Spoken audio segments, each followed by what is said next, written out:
สวัสดีเนาะมื้อนี้ก็มาเบิ่งบรรยากาศตอนเช้าเนาะมายามเบ็ดกดคือเก่าเนาะไอ้น้องเฮาเนาะมื้อนี้ก็มาพอกับเบ็ดกบเนาะ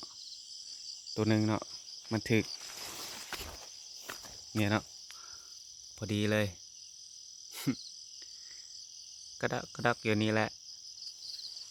บรรยากาศบ้านเฮาก็ประมาณนี้เนาะมายามเบิ่งแต่ละจุดแต่ละบอนมันเป็นจังไดเนาะ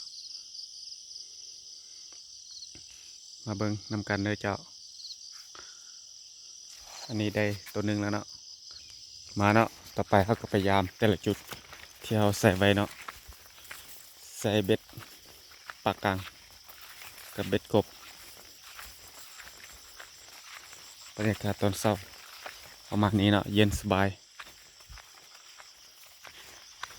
นี่มาเบิงเบ็ดปากกลางถึกอยู่บ่โอ้บ่ถึกเนาะกินเหยื่อไปเนาะเราพยายามต่ออีกเนาะต่ออีกเบ็ดที่สอง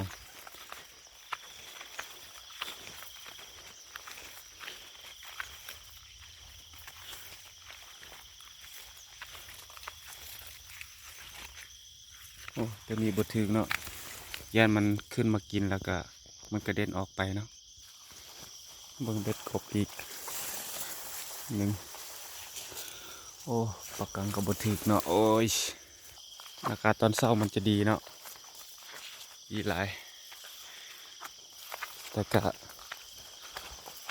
สัมผัสบรรยากาศเนาะบ่แม่นว่าไปเอาแต่กบอย่างเดียวเนาะอยู่บ้านเฮามันก็สำนี่แหละพยายามต่อไปเนาะคลิปนี้เพียงเท่านี้เนาะใครเข้าไปแล้วก็อย่าลืมกดไลค์กด subscribe เนาะเพื่ออย่าพลาดคลิปต่อๆไปเนาะฝากกันเด้อ